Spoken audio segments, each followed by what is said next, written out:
प्राचार्यांनी पवार एक अतिशय दुःखद घटना इथं बाजूला सकाळी घडलेली आहे। अशोक भाऊ मगर यांचं दुःखद निधन झालेलं आहे आणि त्यांचं घर हे या लोहियाच्या कंपाऊंड लगतच आहे। त्यामुळं आपण कार्यक्रम कंटिन्यू करणार आहोत अकॅडमिक असल्यामुळं। फक्त एक सूचना आहे की गेट आता लावलं जाईल, कोणीही लोहियाच्या बाहेर अजिबात जाऊ नका। लोक शहरातले सगळे जमलेले आहेत आणि आपण जर बाहेर गेलं तर तुमच्या चर्चेतून वगैरे थोडा वेगळा मेसेज जाईल, तर ते लावलं जाईल। इकडं मुलीच्या बाजूला जैन हे युवा उद्योजक यांची मी थोडक्यात ओळख करून देतो आणि मी आणि प्राध्यापक गुरव सर आपण मुलाखतीला सुरुवात करू। त्या दरम्यान तुमचे पण काही प्रश्न असतील तर तुम्ही ते प्रश्न पण विचारू शकता। असं आपण ओपन इंटरॅक्शन सेशन ठेवलेलं आहे। तर तुमच्या समोर आज आपल्याला या ठिकाणी मार्गदर्शन करण्यासाठी आणि त्यांचे एक्सपिरियन्स शेअर करण्यासाठी जे व्यक्तिमत्व आपल्या समोर आहे ते Shri Amit Jain, cloth manufacturing association of India याचे ते डायरेक्टर आहेत। त्यांनी 2006 मध्ये भारतीय विद्यापीठातून MBA केलेला आहे। alibaba.com हे जे ई कॉमर्स वेबसाईट आहे त्याचे ते मॅनेज। सोलापूर मला आपल्या तुळजाभवानी महाविद्यालय तुळजापूर आपण आपल्या टीमने प्राध्यापक सर आहेत, आनंद सर आहेत त्यांनी आमंत्रित केलं। क्लायंट्स आहेत अशा मोठमोठे कंपनी त्या ठिकाणी त्यांची मार्केटिंग मोठ्या प्रमाणात होत होती आणि आपल्या अभ्यासाचा उपयोग कसा करायचं हे मी आता सांगतोय। आम्ही जे काही शिकलो, MBA केलो, BCom केलो, सगळं करून जे काही शिकलो, आम्हाला असं वाटलं की आपण शिकूनच आलो आहे, मार्केटिंग कशी केली पाहिजे, काय केली पाहिजे हे शिकलो, पण आपण आपल्या गावात उद्योग आहे आणि आपण त्याची मार्केटिंग करू शकत नाही, हे कसं काय? त्यातनं आम्हाला वाटलं की आपण कुठं कमी पडतोय, आपल्या गावात काय बनतोय। सोलापूरला सगळ्या फॅक्टरीमध्ये युनिफॉर्म बनायचे, गणवेश, शाळेचे गणवेश असतील, वर्कवेअर, कॉर्पोरेट युनिफॉर्म हे बनत असताना त्याची मार्केटिंग कुठेतरी होत नव्हती आणि ते आम्हाला माहित पडलं की आपण हे जे आहे हे जगभरात पोहोचवलं पाहिजे। आपल्याकडची बलस्थान काय आहे याची मार्केटिंगच जर केली नाही तर माझ्याकडे माल खरेदी करायला कोण येणार, हे आम्ही त्याचं पूर्ण आकलन केलं आणि त्या क्षणी आम्हाला 2017 ला वाटलं की अरे आपण सोलापुरात एवढे युनिफॉर्म बनवणारे आहोत, पण असा कुठं माहितच नाहीये की सोलापूर हा युनिफॉर्म बनवणारा गाव आहे। मग आम्ही त्या ठिकाणी सगळे एकत्र आलो, युनिटी मध्ये केवढी मोठी सांगितलं आणि महाराष्ट्र शासनाला सांगितलं की ह्याची मार्केटिंग करा, कारण हे उद्योग जे आहे खूप लोकांना रोजगार देईल। उद्योजकांना भारताचा नाही जगातला पहिला युनिफॉर्मचा प्रदर्शन घडवलं सोलापुरात। त्या ठिकाणी 22 देशांचे प्रतिनिधी आम्ही सोलापूरला आणले, हे सगळे आम्हीच केलं। आमच्याकडे कोणी आमच्या मागे कोणी बॅकिंग नाही, काही नाही, सगळे एकत्र येऊन आणि आमचे जे काही अभ्यास, जे काही शिकवण आम्ही घेतली होती त्याचा उपयोग घेऊन आम्ही ती मार्केटिंग केली आणि तुम्हाला मला सांगायला खूप आनंद होतो की ती 2017 ची गोष्ट होती। त्या 2017 ला आम्ही माल विकायला आणि त्याची केली। नमस्कार। ज्या पद्धतीनं सोलापूर शहरासाठी किंवा सोलापूर तुमची जी कर्मभूमी आणि मायभूमी आहे त्या भूमीसाठी तुम्ही ज्या पद्धतीने नवसंजीवनी द्यायचा प्रयत्न केला, त्या नवसंजीवनी देत असताना आमच्या सर्व विद्यार्थ्यांना एक तुम्ही उद्योजक झाला आणि उद्योजक होण्यापाठीमागे नेमकं तुमची प्रेरणा काय होती त्याच्याविषयी थोडंसं मार्गदर्शन करा। असं तर आमच्या घराचं बॅकग्राऊंड आहे, वडील उद्योजक होते, त्याच फॅक्टरीमध्ये मी आलो तर मला बॅकग्राऊंड मिळालंय, नाही म्हणून नाही तर, पण ती जे बॅकग्राऊंड माझ्याकडे होती त्यावेळीची आमचा जो असं सांगता येईल की आम्ही झिरो मधनच परत स्टार्ट केलो। कारण आमच्या काळात म्हणजे जेव्हा आम्ही बिझनेस जॉईन केलं, तो बिझनेस जॉईन केल्यानंतर ज्या इंडस्ट्रीमध्ये आम्ही होतो, फॅशन इंडस्ट्री, ती सोलापुरात पूर्णपणे संपत होती। कुठंच त्या इंडस्ट्रीला माल विकणं जे आहे खूप त्याला एक कॉम्पिटिशन आम्हाला भेटत होतं कलकत्त्यावरनं। मग त्यातनं आम्हाला एक गोष्ट जे मला वाटतंय की जे आम्हाला एक म्हणजे आपण म्हणतो ना की जेव्हा संकट येतो तर आपल्याला कधी त्या संकटात जे आहे एक अनालिसिस केलं पाहिजे की हा संकट तर आहे पण माझी स्ट्रेंथ स्वॉट अनालिसिस मला वाटतंय आपल्या सगळ्यांना स्वॉट अनालिसिस हा गोष्ट आलं असेल किंवा पुढे येईल स्ट्रेंथ वीकनेस ऑपॉर्च्युनिटीज आणि थ्रेट जे आपल्याला तो आम्ही ऍप्लिकेशन आमच्या बिझनेसवर आणला की स्वॉट अनालिसिस आम्ही केलं आमच्या बिझनेसचं की खरं तर ह्या इंडस्ट्रीमध्ये आम्हाला आता कॉम्पिटिशन मिळत आहे पण आपल्या इंडस्ट्रीमध्ये कॉम्पिटिशन असताना आपल्याला थ्रेट तर आहे पण आपल्याकडे स्ट्रेंथ काय तर म्हणजे थोडासा आपल्या प्रश्ना पलीकडे जाऊन मॅन्युफॅक्चरिंग जो हा सेक्टर असतो मॅन्युफॅक्चरिंग मध्ये एक ताकद तुमच्याकडे काय असते तुमच्याकडे असते मशिनरी त्या मशिनरी मधनं तुम्ही कुठलाही प्रोडक्ट जे आहे तो रिडिझाईन करू शकतो रिइन्व्हेंट करू शकतो एखादा प्रोडक्ट तुमचा नाही चालला तर त्याच्या जागी ती मशीन यूज करून ऑल्टरनेटिव्ह काय करायचं जेणेकरून मी ह्या मार्केटमध्ये टिकेल हा इम्पॉर्टंट असतो कारण काळानुसार बदलणं गरजेचं आहे रिलायन्स ओरिजिनली टेक्सटाईल कंपनी आहे रिलायन्स ओरिजिनली टेक्सटाईल कंपनी आहे आज काय बिझनेस करत आहे त्यांचं टेक्सटाईल कोणाला माहिती आहे का कोणालाही नाही माहिती रिलायन्स ओरिजिनल टेक्सटाईल कंपनी आहे पण गरजेनुसार त्यांनी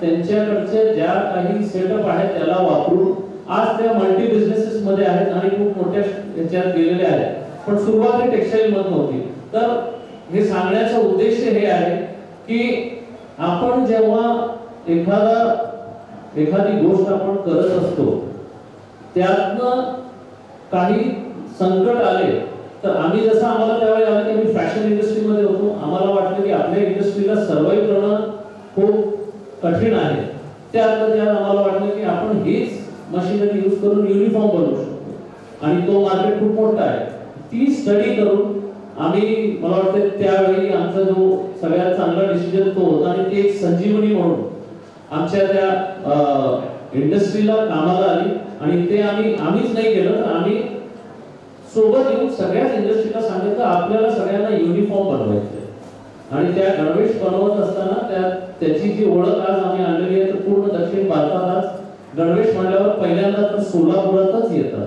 तर हे मला वाटतं की थोडंसं एक मोठा फॅक्टर असतो की आपण ज्या काही गोष्टी करत असतो तुम्हाला प्रॉब्लेम्स येतील पण त्याचं सोल्युशन जे आहे त्यातच तुम्हाला परत मार्ग जे आहे मिळेल काही दिवसापूर्वी नरेंद्र मोदी शहरातल्या बीडी घोरकुलच्या उद्घाटनासाठी आलेले होते तर त्यावेळी त्यांचं भाषण ऐकत असताना नरेंद्र मोदी यांनी स्वतः ऐकलं की सोलापूरची ओळख करून दिली होती युनिफॉर्म हब म्हणून त्यावेळेस पासून आपल्या देशाच्या पंतप्रधानांनी त्याची युनिफॉर्म हब अशी ओळख करून दिल्यामुळे आज आपण गुगलला जरी सर्च केलं तरी ते दिसतं आणि अजून एक त्यांची गोष्ट सांगायची झाली तर आपल्या देशामध्ये तयार झालेला माल एक्सपोर्ट करणं हे फार अवघड मानलं जातं म्हणजे बऱ्याच लोकांना त्याची भीती वाटते की इव्हन आपल्या भागामध्ये आपण मोठ्या प्रमाणावर द्राक्षाचं पीक घेतो द्राक्ष सुद्धा एक्सपोर्ट होतील का नाही या भीतीपोटी लोक एक्सपोर्टचं नॉलेज नसल्यामुळं बरेचसे लोक लोकल मार्केटला विक्री करून कमी उत्पन्न मिळवतात तर यांनी पाठीमागच्या 2018 पासून साधारणतः 6 वर्षाच्या कालावधीमध्ये यांचे तयार केलेले युनिफॉर्म तब्बल 32 देशांमध्ये यांनी एक्सपोर्ट केलेले मग हे सगळे लोक जे एक्सपोर्ट करायला फार अवघड काम समजतात किंवा आता हे बीकॉमचे विद्यार्थी आहेत त्या बीकॉमच्या विद्यार्थ्यांना पण कुठल्याही प्रकारचं प्रोडक्शन न करता केवळ आपल्या भागातला माल एक्सपोर्ट करून यांना काही एम्प्लॉयमेंट जनरेशन करता येईल का थोडक्यात एक्सपोर्ट कन्सेप्ट जी फार अवघड मानली जाते ती तुम्ही 32 देशांमध्ये माल पोहोचवला तर नेमका एक्सपोर्ट विषयी विद्यार्थ्यांना काय सांगता येईल आणि यांनी प्रोडक्शन न करता सुद्धा इम्पोर्ट एक्सपोर्ट मध्ये सुद्धा यांना करिअरच्या काय संधी आहेत ते आपण थोडं सांगा खूप चांगला प्रश्न आहे पहिल्यांदा तर हे सांगेल की 2014 ला मोदी साहेब सोलापूरच्या भाषणात म्हणजे जेव्हा ते पंतप्रधान होते त्यावेळी त्यांच्या भाषणात होतं की सोलापूर हा युनिफॉर्म हब होऊ शकतो आणि 2024च्या भाषणात त्यांचा त्यांचीच लाईन होती की सोलापूर हा युनिफॉर्म हब ऑफ इंडिया आहे आणि इकडनंच तुम्हाला उच्च गुणवत्तेचे जे आहे एकदम हाय क्वालिटी युनिफॉर्म मिळतील. काम असं करायचं आपण की देशाच्या पंतप्रधानांची फ्री मध्ये मार्केटिंग केली पाहिजे. हे त्यातनं मला जे आहे सांगायचं होतं. दुसरा विषय आहे एक्सपोर्ट. तर खूप लोकांना असं वाटतं सर की एक्सपोर्ट म्हणजे कंटेनर असतो, एका कंटेनर मध्ये माल जातो आणि मोठ्या क्वांटिटीमध्ये एक्सपोर्ट शिप वगैरे मध्ये जातो. तर ही पूर्ण टर्मिनॉलॉजी बदललेली आहे. जसं ग्लोबलायझेशन झालं, थोड्याच वेळा अगोदर सरांनी सांगितलं मागच्या सेशन मध्ये ग्लोबलायझेशनची कन्सेप्ट सय्यद सरांनी 1991 नंतरच्या कालावधीत कशा प्रकारे पॉलिसीज बदलले. तर आज तुम्हाला 1 किलो पण काही एक्सपोर्ट करायचं असेल, साधी शेंगा चटणी 4 पाकिट पाठवायची असेल 1 किलो, तेही जाऊ शकतो. तसं काही राहिलेलं नाही की एखादा कंटेनरच एक्सपोर्ट होतो. संदीप जे आहे त्याचं उत्तर देतोय की अक्षरशः शेंगा चटणी पण तुम्ही 1 किलो एक्सपोर्ट करू शकता. एक्सपोर्ट मध्ये प्रॅक्टिकली एक्सपोर्ट मध्ये काय लागतो? एक्सपोर्ट मध्ये एक्सपोर्ट लायसन्स ऑनलाईन घरी बसून 1.5 तासात काढता येतो. हे नोट करून घ्या सगळ्यांनी. एक्सपोर्ट लायसन्स तुम्हाला ऑनलाईन काढता येतं. नोटपॅड काढा आणि हे गुगलला पुन्हा सर्च करायचंय की आपल्याला फ्रीलान्सिंग म्हणून आता एक कन्सेप्ट आलेली आहे, घर बसून जॉब करता येतो. तर फ्रीलान्सिंग मध्ये हे सुद्धा आपल्याला महिला आहेत. चायनामध्ये 75% महिला हे फ्रीलान्सिंग एक्सपोर्ट कन्सल्टंट एजंट आहेत. आपण ऑनलाईन चायनामध्ये कुठेही एखाद्या प्रोडक्टची इन्क्वायरी टाका, दुसऱ्या क्षणी तिकडनं चायनाची एखादी महिला तुम्हाला कॉन्टॅक्ट करते की असं तुम्ही इन्क्वायरी टाकली आहे, काय पाहिजे. ह्या महिला तिकडच्या फॅक्टरीज सोबत टायअप करतात. त्या फॅक्टरीज एक्सपोर्ट मार्केटिंग साठी वेगळा माणूस ठेवत नाही. अशा महिलांना ते जे आहे म्हणजे जोपर्यंत तो बिझनेस होईल किंवा जोपर्यंत ती महिला मरणार नाही तोपर्यंत जीवनभर त्याचं कमिशन त्या महिलेला जात राहतो. हा फ्रीलान्सिंग एक्सपोर्ट जे आपण म्हणतो. तर आपल्या आजूबाजूला खूप काही गोष्टी असतात. जसं तुळजापूरच्या आजूबाजूला इंडस्ट्री काय आहे मला सांगा, कोणी पण सांगा. काही इंडस्ट्री असेल ना, काही तर असेल, धाराशिवला असेल किंवा तुम्हाला तुमच्या ओळखीमध्ये कोणाची काही इंडस्ट्री आहे का? सांगा, मी एक्झाम्पल देतो तुम्हाला. कशाची? बालाजी अमाईन्सची केमिकलची इंडस्ट्री आहे. ठीक आहे. तर ते स्वतः म्हणजे त्यांचा ऑलमोस्ट 100% हा एक्सपोर्टच आहे बालाजी अमाईन्सचं. बालाजी अमाईन्स जे एक्सपोर्ट करतो तशा प्रकारच्या छोट्या छोट्या कंपनीज पण सोलापूर जिल्ह्यात भरपूर आहेत. धाराशिवला आहेत का नाही? धाराशिवला म्हणजे इथं एक-दोनच आहे. पण आपल्या आजूबाजूला मी मध्ये कुठेतरी ऐकलं होतं आपल्या इथं पॅकेजिंग इंडस्ट्री पण आहे. धाराशिवला आहे पॅकेजिंग इंडस्ट्री आहे. पॅकेजिंग इंडस्ट्री आहे असं मी ऐकलं होतं. तर पॅकेजिंग इंडस्ट्री मध्ये त्यांनी काय प्रोडक्ट बनवतात म्हणजे ही गोष्ट मला वाटतं की तुमच्यासाठी पण हा माझा प्रश्न आहे, ह्याचं उत्तर तुम्हाला देता आलं नाही. म्हणजे तुमची स्टडी तुमच्या डिस्ट्रिक्टला घेऊन किती आहे हे विचार करण्याला. तुमच्या आजूबाजूला काय इंडस्ट्री आहे तुम्हाला? मला पॅकेजिंग इंडस्ट्री मी ऐकलेलं आहे आणि इव्हन मी ऐकलंय कर्नाटकचे आणि राजस्थानचे काही स्टोन्स वगैरे आणून त्या ठिकाणी सँड पण बनवला जातो आणि मार्बल काही बनवला जातो असं ऐकलंय. धाराशिवला ऐकलंय म्हणजे असेल. तर ती स्टडी सगळ्यात पहिल्यांदा केली पाहिजे. जसं मी म्हटलं की आम्ही युनिफॉर्म हा बनवायला कसं काय सक्सेसफुल झालो, आमची स्टडी होती की आमच्या गावाचा स्ट्रेंथ काय. तर तेव्हा तुम्हाला तुमच्या आजूबाजूला काय होत आहे ही जर माहिती नसेल आणि हीच वय, हाच वय आहे, समजून घ्या, हाच वय आहे स्टडी करण्याचं. एकदा कॉलेज निघालं की मग आहे घरचं प्रेशर येणार, घरी पैसे कमवून दे सांगणार आहेत सगळे. कारण एकदा तुमच्यावर आशा आहे त्यांची. जीवनभर तुमचे आई वडील घरचे जे आहे काम केलेले असतात आणि तुम्ही एकदा 22-23 झालं की मग तुमच्यावर प्रेशर येणार. तर ह्या अभ्यास करता करता तुम्हाला रिसर्च करावाच लागेल की तुम्हाला काय करायचं आहे. तो रिसर्च करत असताना तुमच्या आजूबाजूला काय हे माहीत असणं गरजेचं आहे.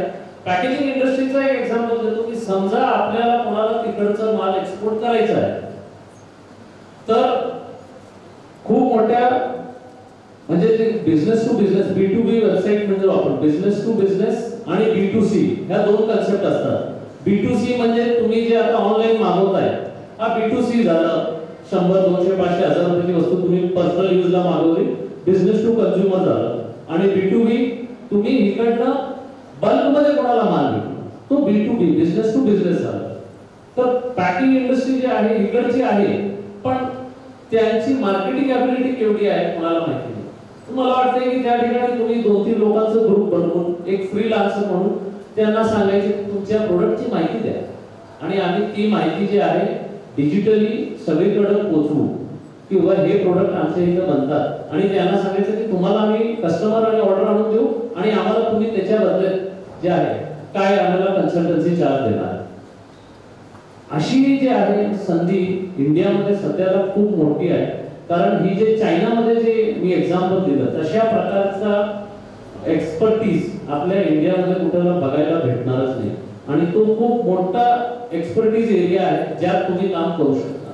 आजूबाजूला आहे तुमच्या कुठेही, म्हणजे तुम्हाला दूर जाऊन नोकरी वगैरे ह्याला स्टडी करा, ह्यातून तुम्हाला खूप मार्क मिळणार आणि ते त्या इन्क्वायरीज जे आहे ते मोठ्या आल्यावर तुम्ही एक्सपोर्टही करू शकता. आणि एक्सपोर्ट करणं म्हणजे काय, म्हणजे बाहेर उडकणं आहे. बाहेर उडकणं काय, प्रत्येक देशात भारताचा दूतावास आहे, एम्बेसी ऑफ इंडिया. आपल्या भारताचं प्रतिनिधित्व करणारी एक संस्था सरकारची असते, ती प्रत्येक देशात असते. आपण टीव्ही मध्ये न्यूज बघताना ऐकले असाल, युक्रेन मध्ये जेव्हा वॉर झालं त्यावेळी तिकडे अडकलेल्या मुलांना काय सूचना दिली गेली, तुम्ही एम्बेसी ऑफ इंडिया कीव तिकडची राजधानी आहे त्यांना कॉन्टॅक्ट करा. ही एम्बेसी ऑफ इंडिया काय, ती एम्बेसी ऑफ इंडिया भारताचे लोक आहेत जे तिथं आहेत आणि इथं आहेत त्या दोघांच्या मदतीसाठी आहे. तुम्हाला तिकडे उद्योग करायचा आहे त्यांना कॉन्टॅक्ट करा, त्या एम्बेसीला कॉन्टॅक्ट करा. त्या एम्बेसीला सांगा की मला असं असं तुमच्या युक्रेन देशामधल्या जे काही देश असेल या देशामध्ये मला आमच्या इथं हे प्रोडक्ट आहे, याच्यासाठी बायरचे आम्हाला तुमच्याकडे बायर असतील तर लिस्ट पाठवा. आणि ते तुम्हाला बायरची लिस्ट 2 दिवसात मेल करतात आणि मग तिकडच्या बायरला कॉन्टॅक्ट करा.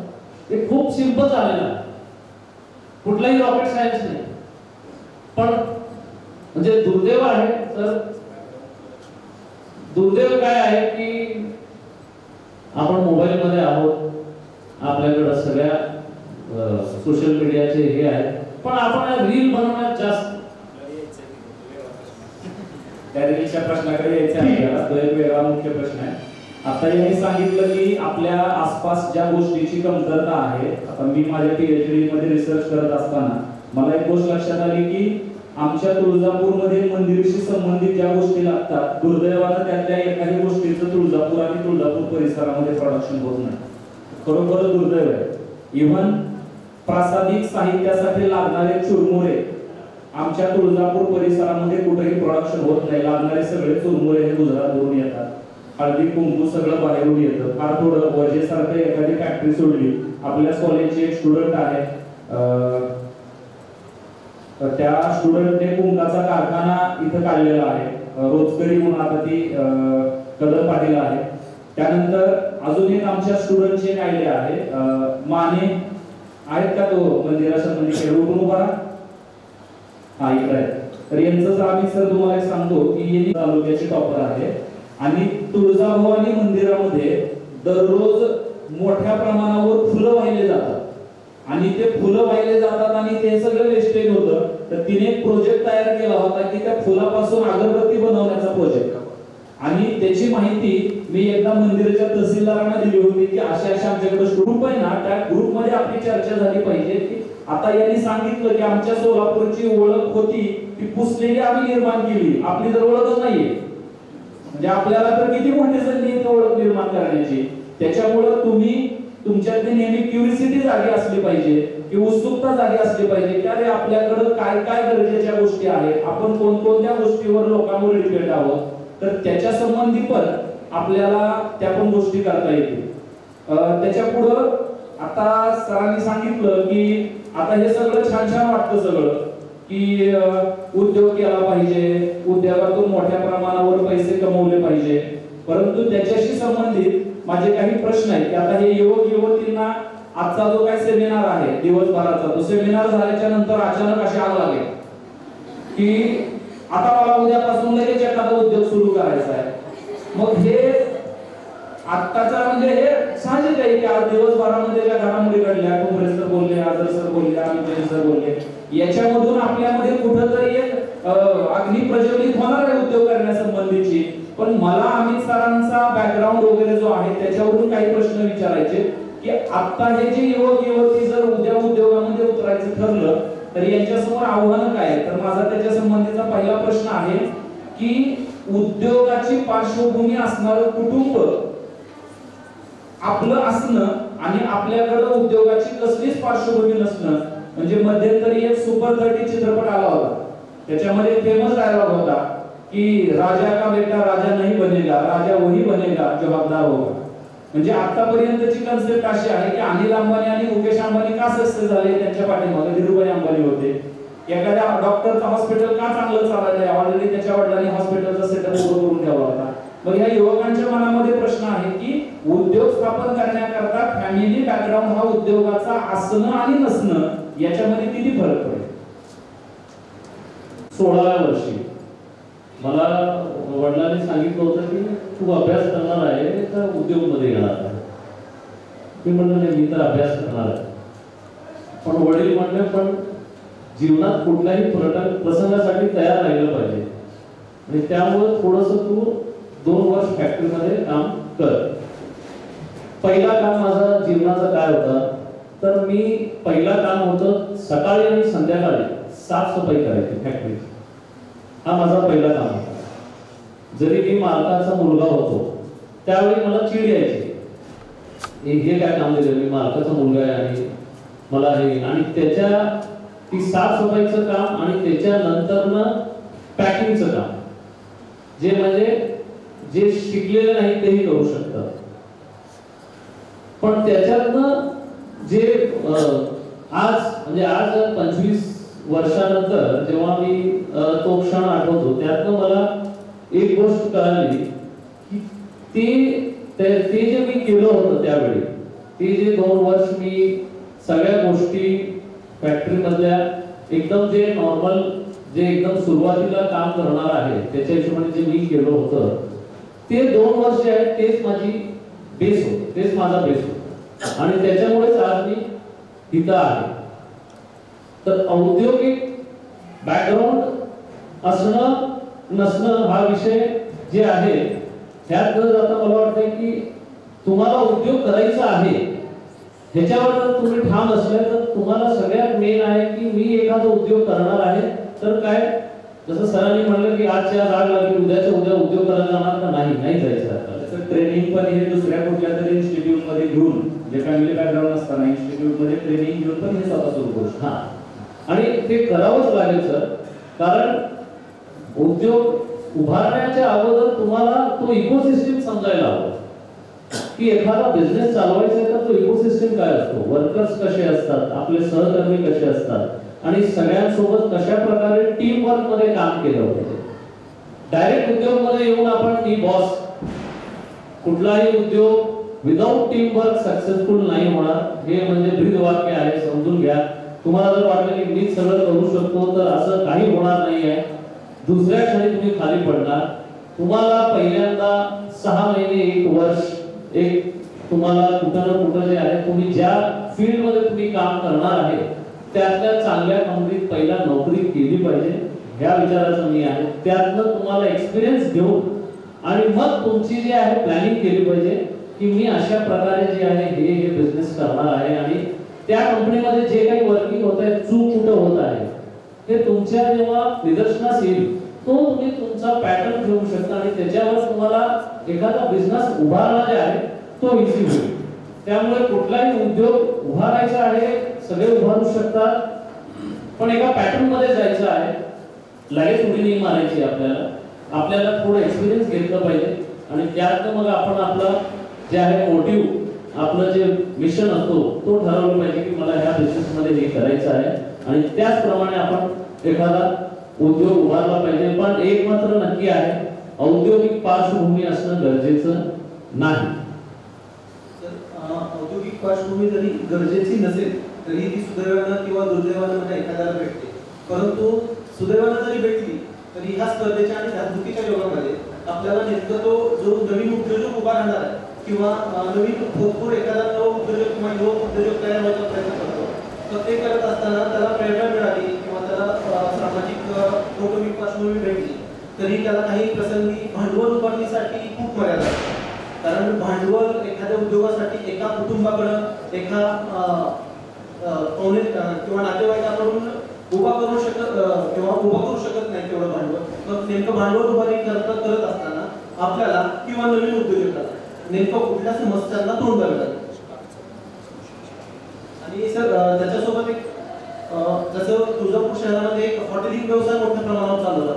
म्हणजे पर्यटक येतात ते हॉटेलिंग व्यवसायासाठी प्रामुख्याने येतात. आता नवीन नवीन हॉटेल होऊ लागले परंतु त्यांना आपल्याकडे कुशल स्टाफ किंवा कर्मचारी मिळत नाही. मग याच्यासाठी नेमकं तुम्ही कुठल्या स्तरावर जाऊन प्रयत्न केले किंवा तुम्ही मिळालेल्या स्टाफला किंवा कर्मचाऱ्याला प्रशिक्षण देण्याचा प्रयत्न केला का कुशल कर्मचारी घेण्याचा प्रयत्न केला, याच्याविषयी थोडंसं मार्गदर्शन. पहिल्यांदा तर मला वाटतं की आज जो इकोसिस्टम इंडियामध्ये उभारलेला आहे उद्योग उभारण्याच्या दृष्टिकोनातून, तर CGTMSE ऐकलंय सगळ्यांनी. CGTMSE म्हणून गव्हर्नमेंटची एक कोलॅटरल गॅरंटी लोन स्कीम आहे आणि त्यात एखादा MSME म्हणजे लघु उद्योजक जेव्हा तुम्ही एखादी नवी उद्योग प्रणाली उभारतात, फॅक्टरी उभारतात आणि तुमचा जो बिझनेस प्लॅन असतो, तुम्ही आता बिझनेस प्लॅन कॉम्पिटिशन वगैरे घेत असाल, तुमचा जो बिझनेस प्लॅन असतो तो बिझनेस प्लॅन फिजिबल वाटलं तर तुम्हाला 2 कोटी पर्यंतची वर्किंग कॅपिटल ही गव्हर्नमेंट कडनं विदाउट बँक्स जे आहेत, बँक्स विदाउट काही पण गॅरंटी देतात. ही स्कीम आहे आणि हे लोन मिळतात. म्हणजे आम्ही आमच्या गारमेंट असोसिएशन मध्ये जे मेंबर्स आहेत, अक्षरशः म्हणजे नवीन जे आले त्यांना 25 लाख 50 लाखचे लोन बँकेने दिले विदाउट एनी कोलॅटरल. ही इकोसिस्टम आता एक्झिस्ट करत आहे. त्यामुळे हा आता आजच्या घडीला तर हा जे आहे हा प्रॉब्लेम आता राहिलेला नाही. बिझनेस आयडिया तुमची फिजिबल पाहिजे. म्हणजे आपण काही घेऊन गेलो, हे विकलं मी एवढ्यात आणि हे असं नाही. ते बिझनेस इव्हॅल्युएशन करतात. त्यात तुम्ही ज्या पण उद्योग उभारतात, महाराष्ट्रात उद्योग उभारत असताना, आता सगळे आपण महाराष्ट्राचे, त्यात तुम्ही मराठवाड्यात, तर मराठवाड्यातला गव्हर्नमेंट कडनं काय सपोर्ट आहे माहिती आहे कोणाला? कोणाला माहिती नाही.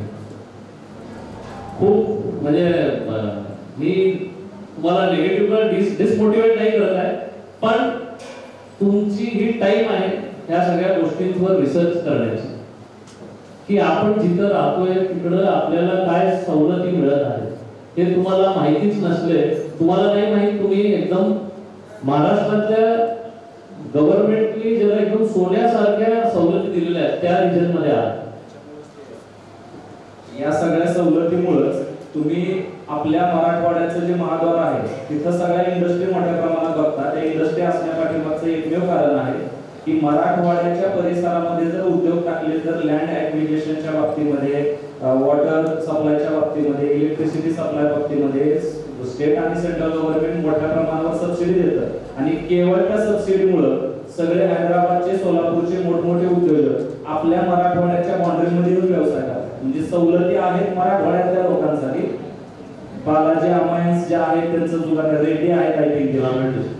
तर हे म्हणजे आपण सवलती घेऊन जिथं मालक व्हायचं तिथं त्या बालाजी अमायन्स मध्ये आपले सगळे लोक नोकरी करतात.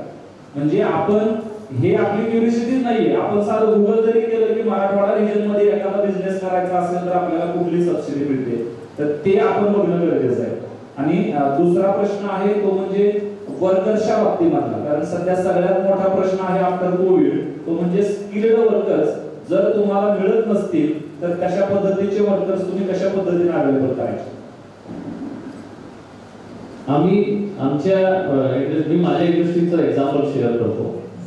शिलाई स्टिचिंगसाठी जे आम्हाला वर्क फोर्स लागतो त्यासाठी आम्ही हा प्रॉब्लेम आहे, राहणार आहे, हा प्रॉब्लेम जाणार नाही. कारण जसं जसं एक प्रॉब्लेम जे आम्ही पाहतोय काय होतोय की प्रत्येक माणसाला फक्त व्हाईट कॉलर जॉब पाहिजे.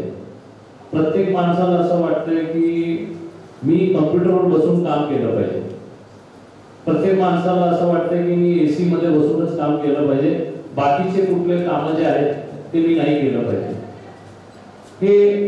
हा इम्बॅलन्स जे आहे हा आलेला आहे. ह्यातनं मार्ग जे आम्ही काढतो खूप प्रॉपर आम्ही अशा लोकांना जे आहेत जे बेरोजगार आहेत त्यांना आता आम्ही आमच्या इंडस्ट्रीमध्ये स्टायपंड देऊ, त्यांना आम्ही ट्रेनिंग देतो.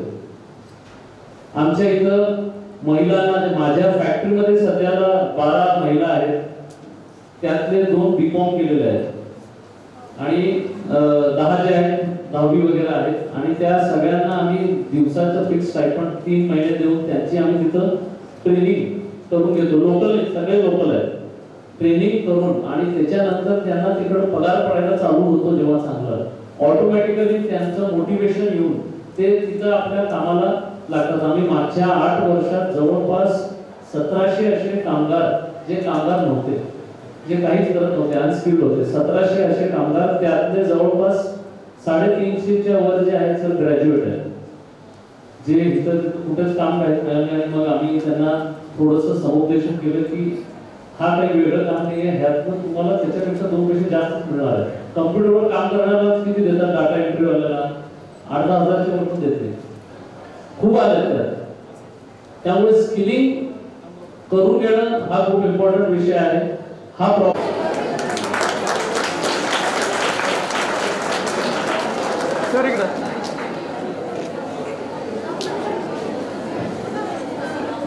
घेत असतानाच्या पिरियडची जर आपण तुलना केली तर ज्यावेळेस आपण महाविद्यालयांमध्ये शिक्षण घेत होतो त्यावेळेस आपला जो ग्रुप असायचा त्या ग्रुपमध्ये आपलं एक हेल्दी डिस्कशन व्हायचं की आफ्टर ग्रॅज्युएशन तुला काय करायचंय, मला काय करायचं आहे. आपल्याला एकमेकांशी एवढी अटॅचमेंट असायची की आपल्याला अगदी त्याचा फॅमिली बॅकग्राऊंड माहित असायचा. म्हणजे त्याची आई काय करते, वडील काय करते, भाऊ किती आहे, बहीण किती आहे, जमीन किती आहे, घर स्वतःचं आहे का, पत्र्याचं आहे का, स्लॅबचं आहे, शेती किती आहे, ही सगळी माहिती असायची.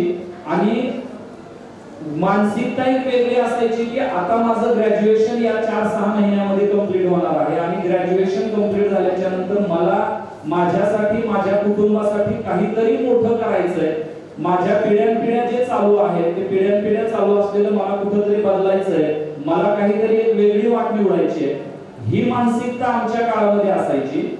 आणि आत्ताच्या विद्यार्थ्यांची मानसिकता त्याच्या क्लिअर विरुद्ध दिसते की 4 मित्रांचा जो ग्रुप असतो त्या 4 मित्रांचा ग्रुप वर्षानुवर्ष एकत्र असतो, परंतु त्या 4 मित्रांना जर एकेकाला बाजूला घेतला आणि तो त्याच्या संबंधीची तुला काय माहिती आहे विचारलं तर ते सगळी माहिती सांगू शकत नाही.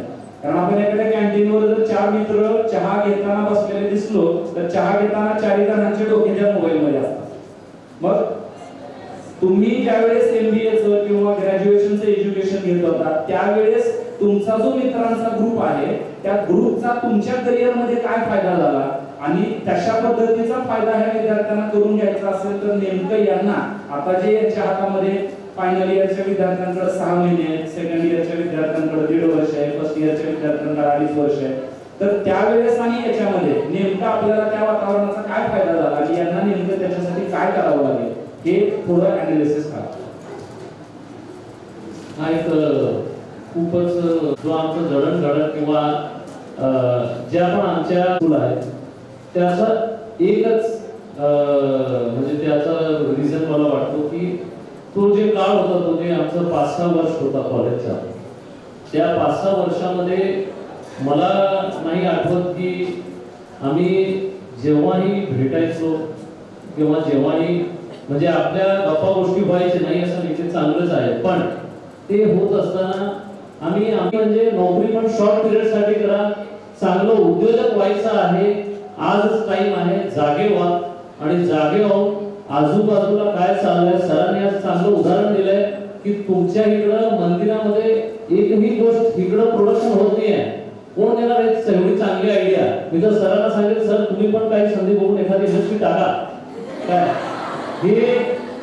हे जे आहे ना, ही खूप मोठी ऑपॉर्च्युनिटी आहे, एवढी मोठी इंडस्ट्री आहे, विचार करा फक्त. एक उद्योजक एक फायनान्सर दोघं समोर आहेत, नक्कीच विचार करेल. हे एवढा विचार करा. आणि सगळ्यात म्हणजे सर ते बोलत असताना मी म्हणलो की तुम्ही तुमचं जास्त टाइम, मला जे वाटतंय आणि जे मी सगळीकडे बघतोय, हे रील, फेसबुक, इंस्टाग्राम ह्याच्यावर घालताय. माझं आज आम्ही इथं बसलोय, म्हणजे सर पण आहे, आम्ही आहोत सगळे. मला नाही वाटत आमच्यापैकी कोणाचं इंस्टाग्राम, म्हणजे माझं तर इंस्टाग्राम आयडी पण नाहीये, बघितलंही नाहीये. पण मी 32 देश फिरून आलोय, आणि इंस्टाग्राम बघणाऱ्यांपेक्षा मी जास्त नॉलेज देऊ शकतो, हे मी तुम्हाला गॅरंटी देतो. हे जे आहे ना, हा प्रॅक्टिकल एक्सपिरियन्स, त्या व्हर्च्युअल वर्ल्ड मधून बाहेर या आणि प्रॅक्टिकल वर्ल्ड मध्ये जगण्याची सुरुवात करा. व्हर्च्युअल वर्ल्ड मध्ये दिसणारं सगळं चांगलं आहे, प्रॅक्टिकल मध्ये जे आहे ते शिका आणि त्याच्यात मग सक्सेसफुल व्हा, एवढं मला वाटतं.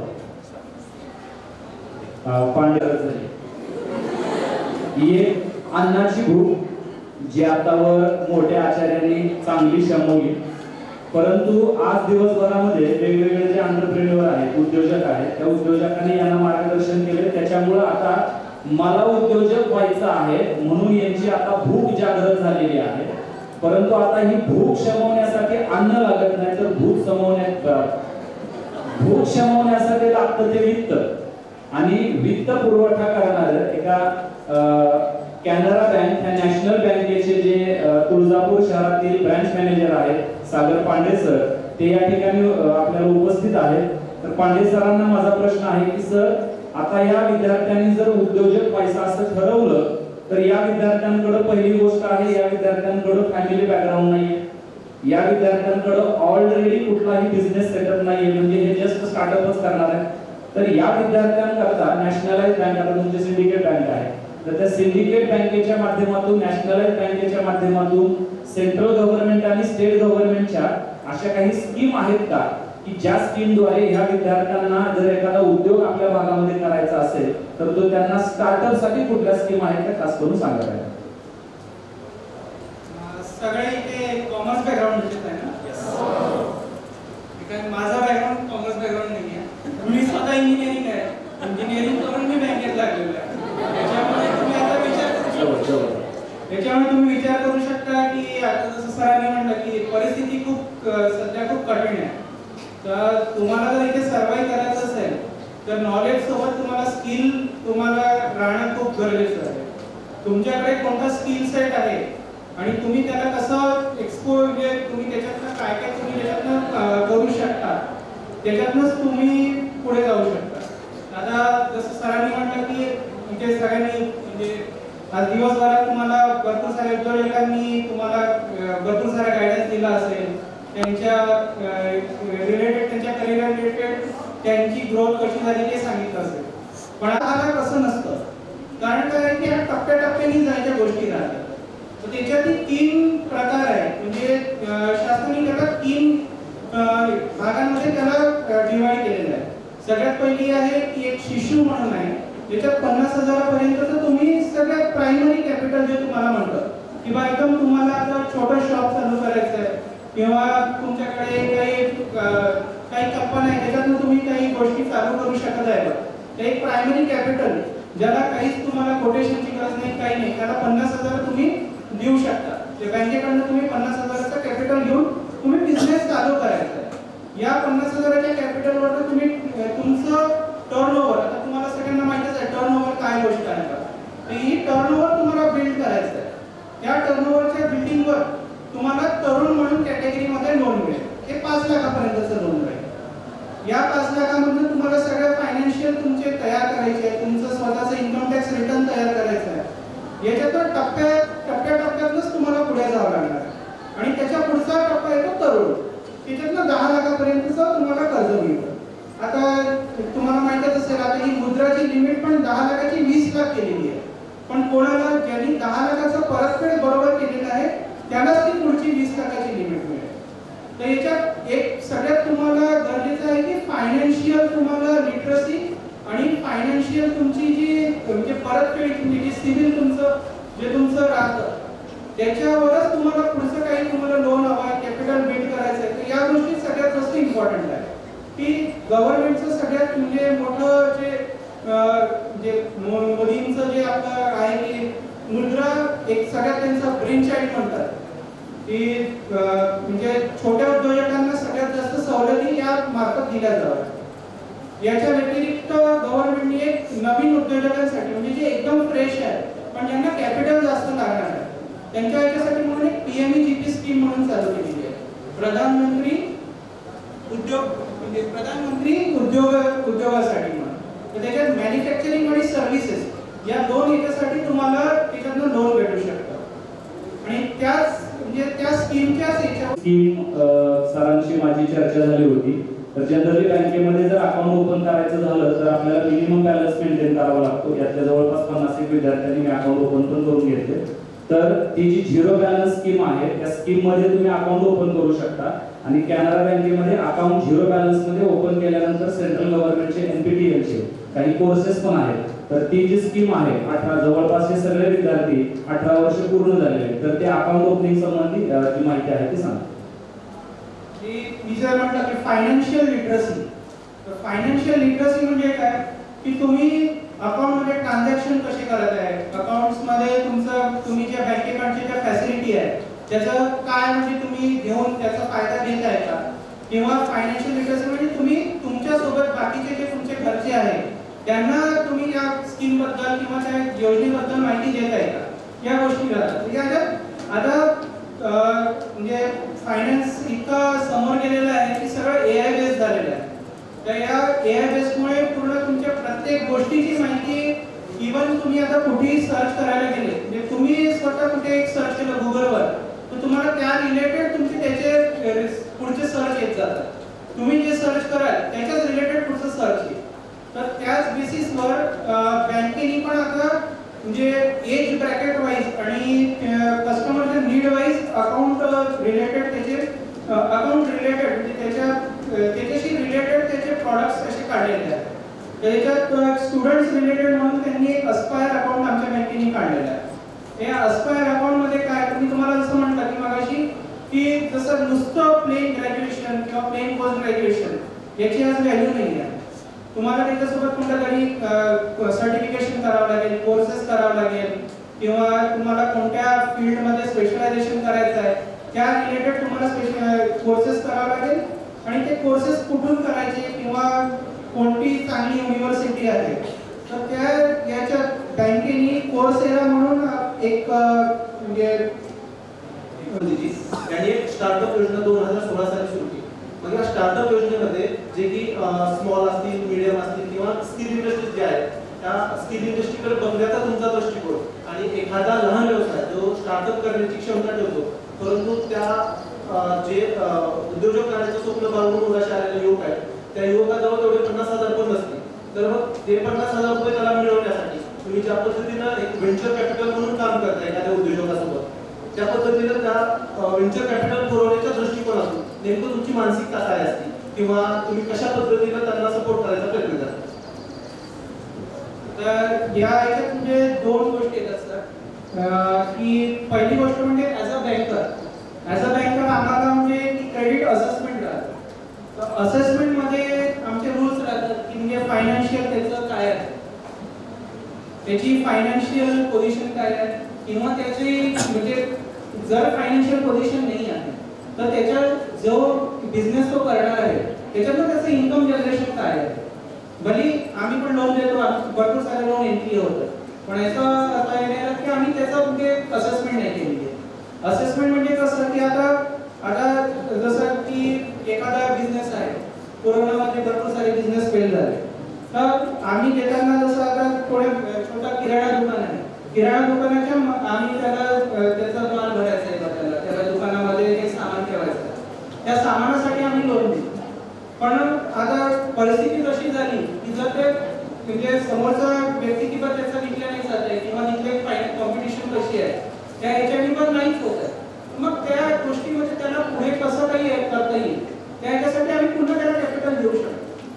त्याची मानसिकता कशी आहे त्याच्यावर डिपेंड करतं. त्याच्यात काय झालं की आमचं असेसमेंट असं राहिलं की याचे ट्रान्झॅक्शन कसे आहे. तर मेन याच्यात आम्हाला सगळ्यात पहिला फायदा मिळतो की तो सिबिलचा, की त्याची क्रेडिट हिस्ट्री काय आहे. आता सिबिल मध्ये तुम्हाला वाटेल की बघा यांनी पहिले लोन नाही घेतलं तर त्याची हिस्ट्री नाही येणार. प्रश्न असतील तर विचारा. कोणाला आहेत प्रश्न काही? या सत्रामध्ये विद्यार्थ्यांचे जर काही प्रश्न असतील, मुलींमध्ये इकडं काही, इकडं पुढं काही मुली बसले, मुलींचे आणि मुलांचे जर काही प्रश्न असतील तर कृपा करून आपण आमची की आता एक जणांचं आलेलं आहे. त्याच्यात चांगली स्कीम आहे की तुम्हाला 1 वर्ष तुम्हाला ऑन जॉब ट्रेनिंग भेटत आहे विथ तुम्हाला स्टायपेंड मिळेल. त्याच्यात 15,000 रुपये स्टायपेंड आहे. 1 वर्षाचं ट्रेनिंग झाल्यानंतर तुम्हाला ऑप्शन पण आहे तुम्हाला कंटिन्युएशनसाठी. त्याच्यात जे म्हणजे तुम्हाला जेवढं जास्त तुम्ही अप्लाय कराल तुम्हाला त्याचा फायदा भेटू शकतो.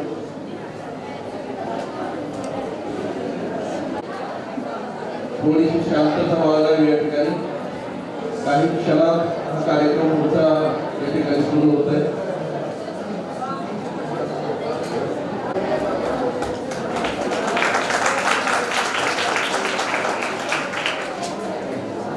त्याचबरोबर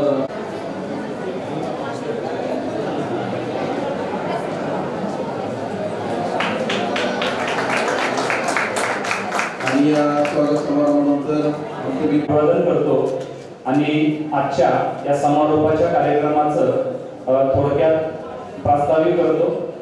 तर व्यासपीठावर उपस्थित डॉक्टर बाबासाहेब आंबेडकर मराठवाडा विद्यापीठ उपपरिसराचे मॅनेजमेंट सायन्स डिपार्टमेंटचे डायरेक्टर डॉक्टर सुयोग आमरतराव सर, तसेच आपल्या महाविद्यालयातील प्राध्यापक धनंजय लोंढे सर यांना या उद्यम 2025 याच्या आयोजनाची अगदी थोड्या शब्दामध्ये पार्श्वभूमी सांगतो. सर, कोविड कालावधीच्या नंतर सगळ्यात जास्त नुकसान जर कोणत्या क्षेत्राचं झालेलं असेल तर ते म्हणजे शैक्षणिक क्षेत्राचं. इतर वेगवेगळ्या क्षेत्राचं झालेलं जे आर्थिक नुकसान आहे ते भविष्यामध्ये कधीतरी भरून निघेल, परंतु ह्या विद्यार्थ्यांचं या कोविड कालावधीमध्ये झालेलं जे शैक्षणिक नुकसान आहे ते कधीही भरून न निघण्यापाठीमागचं आहे. अजूनही कोविडचा इम्पॅक्ट या ठिकाणी संपलेला दिसत नव्हता. महाविद्यालयामध्ये विद्यार्थ्यांची कमी असणारी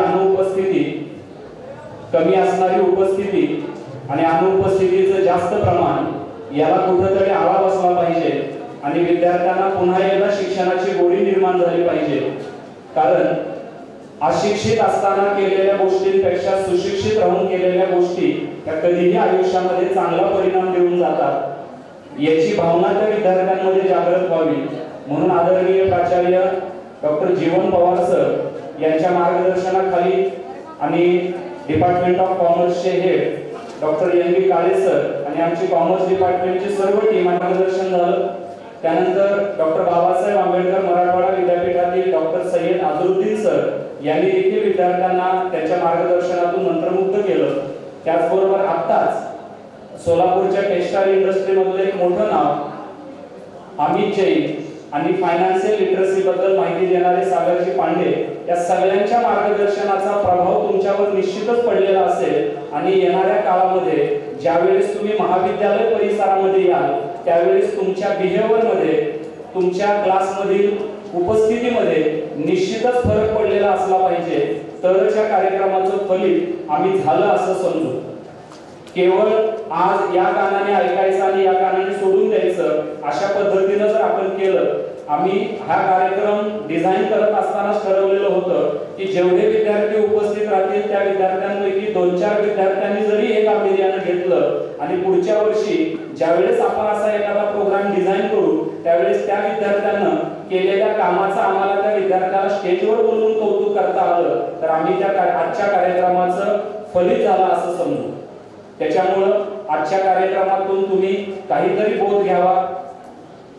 कोविड कालावधीच्या नंतर जे काही मरगळ शिक्षण क्षेत्रामध्ये आलेले आहे, तुमच्या मानसिकतेमध्ये शिकण्याविषयीची मरगळ आलेली आहे, ग्रुपमध्ये चर्चा करत असताना हेल्दी डिस्कशन होण्याऐवजी जे अनहेल्दी डिस्कशन तुमच्यामध्ये होतंय, आम्ही ज्यांनी तुम्हाला सांगितलं की आम्ही महाविद्यालयीन शिक्षण घेत असताना आमची मानसिकता आणि तुमची मानसिकता ही मी जवळून अनुभवलेली आहे आणि केवळ त्या मानसिकतेवरच तुमच्या बऱ्याचशा यशाच्या पुढच्या गोष्टी डिपेंड आहेत.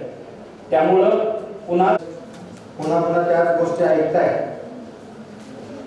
आणि तुमच्या आता नाही म्हणले तरी उद्यमाबद्दल एखादी मानसिकता तयार झाली असेल अशी अपेक्षा इथे व्यक्त करतो.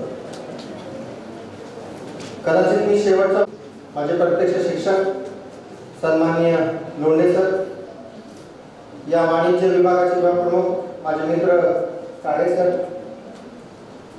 माझे मित्र मुळे सर, चव्हाण सर, सर्व तुळजाभवानी महाविद्यालय तुळजापूरची टीम,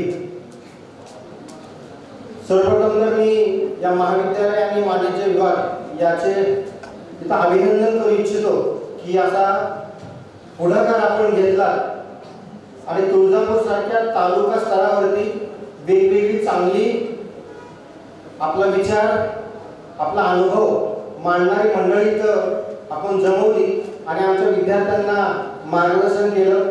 तर आपल्या सर्वांचं इथं कर्तव्य आहे की जोरदार टाळ्या वाजवून इथं महाविद्यालयाचा आभार आपण व्यक्त केले आहे.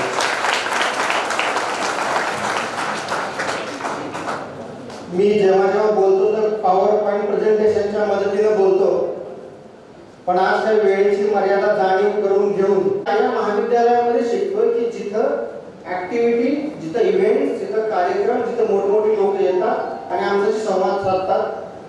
किती रुपये फीस ठेवले सर? 2 जोक्स अपार्ट,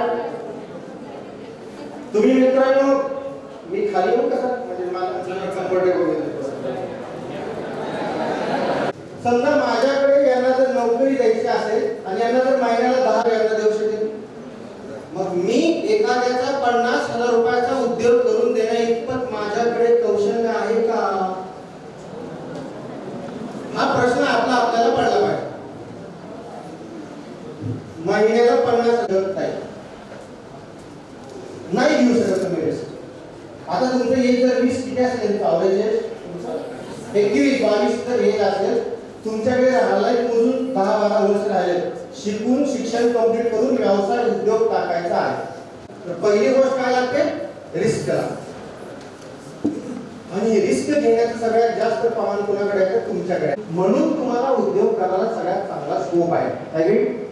विचार करणे, त्याच पद्धतीचा विचार करून आपण थोडंसं एक पर्टिक्युलर वेनं तयार होत असतो. मी 2-3 प्रोडक्ट सांगतो मार्केटमध्ये आता येत आहेत. कदाचित मागे शेअर केला असेल, पुन्हा एकदा शेअर करतो. बघा मार्केटमध्ये बिझनेसमॅन कसे नवीन प्रोडक्ट आणतात, इनोव्हेटिव्ह विचार करून. पुन्हा ऐकलं असेल, लॅबमध्ये जाणे, सुई इंजेक्ट करणे, ब्लड काढणे, टेस्टला पाठवणे आणि तुमची शुगर XYZ आहे म्हणून सांगतात. आता मार्केटमध्ये काही स्टिकर्स येत आहेत. ते स्टिकर्स तुम्ही हातावरती लावायचे, त्या हातावर काही ब्लडचे सॅम्पल्स येणार आणि त्या ब्लडच्या सॅम्पल्स वरून तुम्ही काय करू शकता? ब्लडची टेस्टिंग करून शुगर टेस्ट करू शकता. डिमांड आहे, बिझनेस आहे, सप्लाय होऊ शकतो. इंटरेस्टिंग. आणखी एक प्रोडक्ट आहे व्हेरी इनोव्हेटिव्ह. तिसरा प्रोडक्ट कुठला आहे? स्टेपलरची पिन. माहिती आहे स्टेपलरची पिन कधी संपते सर? जेव्हा आपल्याला गरज असते त्यावेळेस. ऑफिसमध्ये जे काम करतात त्यांना माहिती आहे. आणि ज्यावेळेस आपल्याला ती पिन शोधत असतो त्यावेळेस ती पिन त्या जे स्टेपल करण्याची पिन आहे ना, त्या शेवटच्या 4-5 पिनांना नेल पेंटचा कलर केला. म्हणजे जेव्हा तुम्ही स्टेपल करू आणि त्या नेल पेंटच्या कलरचं स्टेपल होईल तेव्हा ओळखून जायचं की गाडी रिझर्वला. इंटरेस्टिंग आहे, इनोव्हेटिव्ह आहे. गडी म्हणजे तिथं तुम्हाला स्कोप आहे, तुम्ही तिथं उत्तर देताय. मध्यंतरी माझ्या एका वाचनावर झालं लोढे सर, 2 तारीख केव्हा येणार आहे? त्या शनिवार रविवार असेल. हो सर.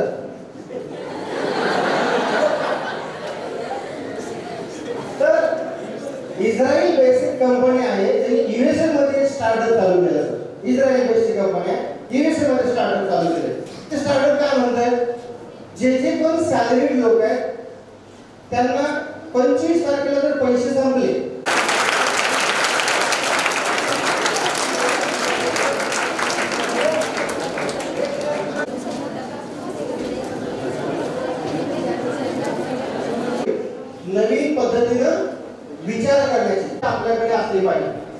तुम्हाला विचारलं बॉम्बे स्टॉक एक्सचेंज आज कितीला क्लोज झाला? वासियांना चांगली सेवा देतोय. हे तिघजण काही कारणामुळं या ठिकाणी उपस्थित एक खूप मोठं नाव आहे ते मिलिंदजी नळेगावकर आपल्या महाविद्यालयाचे विद्यार्थी आणि सध्या प्रसिद्ध उद्योजक या ठिकाणी उपस्थित आहेत. तर मी व्यासपीठावरील सर्व मान्यवरांना विनंती करतो की त्यांनी मिलिंदजी नळेगावकर यांना मोमेंटो देऊन सन्मानित करावं. विद्यालयामध्ये एकेकाळी शिकलेले हे व्यक्तिमत्व मध्ये या ठिकाणी यांचं कौतुक करायचं आहे. पुढील अशाच काही सेमिनार मध्ये आपल्यापैकी काही जणांचा सन्मान महाविद्यालयाच्या वतीनं करायला फायनान्शियल इन्स्टिट्यूशन्सनी आर्थिक तुळजाई नागरी सहकारी पतसंस्था तुळजापूर खूप सन्मान करतोय. तर निलेशजी एकदंते सर हे त्या परिवाराचे सदस्य आहेत. तर त्यांना निलेशजी एकदंते सर हा या ठिकाणी सन्मान स्वीकारतात. त्याचबरोबर त्याचे सचिव आमचे मित्र सज्जनजी जाधव हे या ठिकाणी संस्थेचे प्रतिनिधी या नात्यानं हा सन्मान स्वीकारत आहेत. त्याचबरोबर करावा सगळ्यांनी कायम सर्वांनी आपल्या आजच्या सेमिनारला आर्थिक स्वरूपामध्ये मदत केली होती.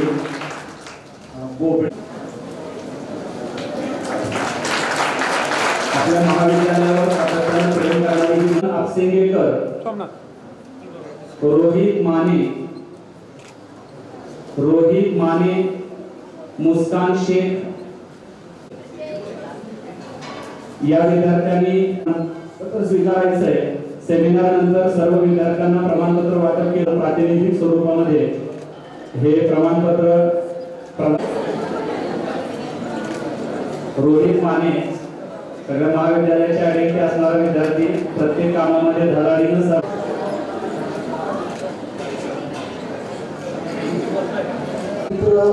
अतिशय जवळचे आपल्या समाधान डाव्याचे राजेंद्र कदम, राजकुमार धन्ने आणि उपस्थित विद्यार्थी मित्रांनो, सर्वप्रथम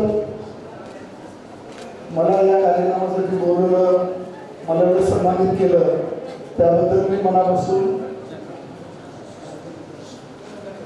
जरा बोलू का, म्हणजे आवाज जर असेल तर बोलता येईल मला. सगळ्यांचे धन्यवाद मी देतो.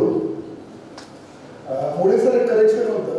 मुळे सरांनी माझी ओळख फक्त करून दिली की इलेक्ट्रॉनिक क्षेत्रामध्ये माझा कुठलाही आर्थिक सन्मान नाही आहे. मला आवर्जून सांगावं वाटतं की महाराष्ट्रामध्ये तारांगण जे आहे, तारांगण माहिती ना, चंद्र तारे आकाश, तर 3D प्लॅनेटरियम पहिला आपण महाराष्ट्रामध्ये चंद्रपूरला आपण आणलंय. तर सुधीर मुंबईवार साहेबांच्या बॉटनिकल गार्डनमध्ये पुढच्या महिन्यात त्याचं उद्घाटन होत आहे. म्हणजे पहिल्यांदा 3D प्लॅनेटरियम आपण आणलं इथं. आणि आपली एक दुसरी संकल्पना आहे की आपण प्लॅनेटरियम व्हॅन तयार केली. ती प्लॅनेटरियम व्हॅन अशी आहे की प्रत्येक शाळांमध्ये ती व्हॅन जाते, त्याचे 30 मिनिटाची सायकल असते, एक ड्रोन तयार होतो आणि त्याच्यात 3D प्लॅनेटरियम ते हे केलं जातं. तर माझा प्लॅनेटरियमचा व्यवसाय आहे. मंत्रालयामध्ये आता जी व्हिडिओ कॉन्फरन्सिंग आहे ती माझ्याच कंपनीची आहे. आता जे कलेक्टरना जे DC घेतात महाराष्ट्रामधून त्याचं पूर्ण काम आपण केलेलं आहे. मंत्रालयामध्ये जे आता नवीन मंत्रालय आहे त्याच्यामध्ये सगळं फर्निचर जे केलं ते माझ्याच कंपनीने केलं. मला सांगायला वाटलं पुढे सरांना सायबर सिक्युरिटी कोर्स हा महाराष्ट्रामध्ये आपणच घेतो. पुणे युनिव्हर्सिटीला आपला कोर्स आता चालू आहे. नाशिक आपल्या महाविद्यालयातील ज्युनियर विभागाचे इन्चार्ज प्राध्यापक धनंजय लोके सर, या सेमिनारचे समन्वय प्राध्यापक डॉक्टर काळे सर, आणि ज्यांचा आपल्याला अभिमान आहे, जे आपलं आदर्शवत प्रोडक्ट आहे, या महाविद्यालयाच्या वाणिज्य शाखेमधून यशस्वी झालेले सहकारी बँकांचे मॅनेजर्स, उपस्थित सर्व गुरुदेव कार्यकर्ते आणि विद्यार्थी मित्रांनो, थोडं शांत बसायचं 5 मिनिटासाठी, आता जास्त वेळ नाही आपल्याला.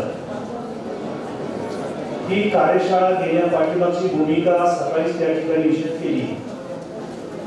अमृतराव सरांना आणि मंचावरील सर्व सन्माननीय सदस्यांना या ठिकाणी सांगू इच्छितो की कार्यशाळा घेण्यापाठीमागचा जो उद्देश होता की या तुळजापूरमध्ये हे अतिशय टॅलेंटेड अशा प्रकारचं त्या व्यवसायाची या तुळजापूर नगरीची गरज आहे आणि त्यामुळे त्या ठिकाणी अशा प्रकारच्या या सेमिनारचं आयोजन केलेलं आहे. आणि या सेमिनारमध्ये सकाळपासून आपण पाहिलं असेल की वेगवेगळ्या क्षेत्रामधून म्हणजे नाव लौकिक मिळवलेले उद्योगपती या संदर्भामध्ये मार्गदर्शन केलं. पांडे सरांनी वेगवेगळ्या फायनान्शियल स्कीम महाविद्यालयातील कॉमर्स विभागाचं आवर्जून त्या ठिकाणी अभिनंदन करावं असं वाटतं. त्या ठिकाणी ही साधी कल्पना आम्हाला सुचली आणि आम्ही त्यांच्यापुढे मांडली. कॉमर्स विभागानं अतिशय छान पद्धतीने नियोजन करून ही जी कार्यशाळा आहे आपली किंवा जे सेमिनार आहे अतिशय यशस्वी पद्धतीने केलेलं आहे. काळे सरांच्या मार्गदर्शनाखाली त्यांचे जे काही सहकारी असतील त्यांनी त्या ठिकाणी कार्यशाळा यशस्वी करून दाखवलेली आहे आणि त्या कार्यशाळेला अधिक चांगल्या पद्धतीनं यश मिळवण्यासाठी किंवा ती चांगली उठावर करण्यासाठी आमच्या महाविद्यालयातील सर्व प्राध्यापक शिक्षकेतर कर्मचारी प्रशासकीय वर्ग यांनी देखील त्या ठिकाणी मेहनत घेतलेली आहे. त्यांनी देखील सहकार्य केलेले आहे आणि सर अशा प्रकारच्या व्यक्त करण्यासाठी आपला छोटेखानी सन्मान या ठिकाणी करतोय.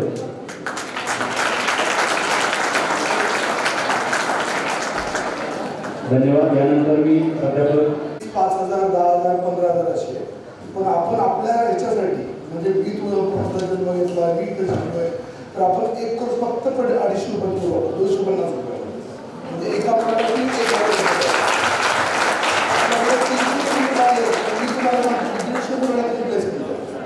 तर तुम्ही इनिशिएटिव्ह घ्या आणि मला असं वाटतं एक सेमिनार आपण असंच ठेवावं इथं. मी माझे काही 4 त्याच्यातले जे एक्सपर्टीज आहेत त्यांना इथं पाडलं होतो जे 100, 200, 300 येतील त्याच्यानंतर ते गाईड करतील आणि आपण त्याचं हे करू. त्याच्यामध्ये असं असतं की ऑनलाईन सगळा कोर्स असतो. तो ऑनलाईन तुम्हाला स्टडी मटेरियल दिलं जातं, ऑनलाईन सर्टिफिकेशन असतं, तुमचे क्वेश्चन्स आन्सर हे सगळं ऑनलाईन होतं. आणि जे युनिव्हर्सिटीची आपलं टायप जे आहे समजा पुणे युनिव्हर्सिटीचं टायप आहे तर आपण आता पूर्ण भारतात पण जोडतोय. राजस्थान युनिव्हर्सिटीला पण आपण चाललंय. तर मी म्हणून इंटरव्ह्यू केलेलं की तुम्ही करायचं. थँक्यू. होणार आहे आजच्या कार्यक्रमासाठी समारोप कार्यक्रमासाठी अध्यक्ष म्हणून लाभलेले आपल्या महाविद्यालयातील प्राचार्य डॉक्टर जीवन पवार सर यांचे मी सर्वप्रथम आभार मानतो. त्याचबरोबर या कार्यक्रमासाठी प्रमुख मार्गदर्शन म्हणून लाभलेले डॉक्टर सुहेल अमृतराव सर यांचे महाविद्यालयाच्या वतीनं या ठिकाणी आभार मानतो. त्याचबरोबर माननीय प्राध्यापक धनंजय लोंढे सर त्याचबरोबर या ठिकाणी आपल्या महाविद्यालयाचे माजी विद्यार्थी आणि उद्योजक या ठिकाणी इथं आवर्जून उपस्थित राहिले त्याबद्दल मी त्यांचे आभार मानतो. आणि या ठिकाणी आपल्या सेमिनारला ज्यांनी अर्थसहाय्य केलं तेही प्रतिनिधी या ठिकाणी उपस्थित राहिले त्यांचेही आभार मानतो. सर्व गुरुदेव कार्यकर्त्याचे आभार मानतो. सर्व विद्यार्थ्यांचे आभार मानून अध्यक्षाच्या परवानगीने हा कार्यक्रम संपला असे जाहीर करतो.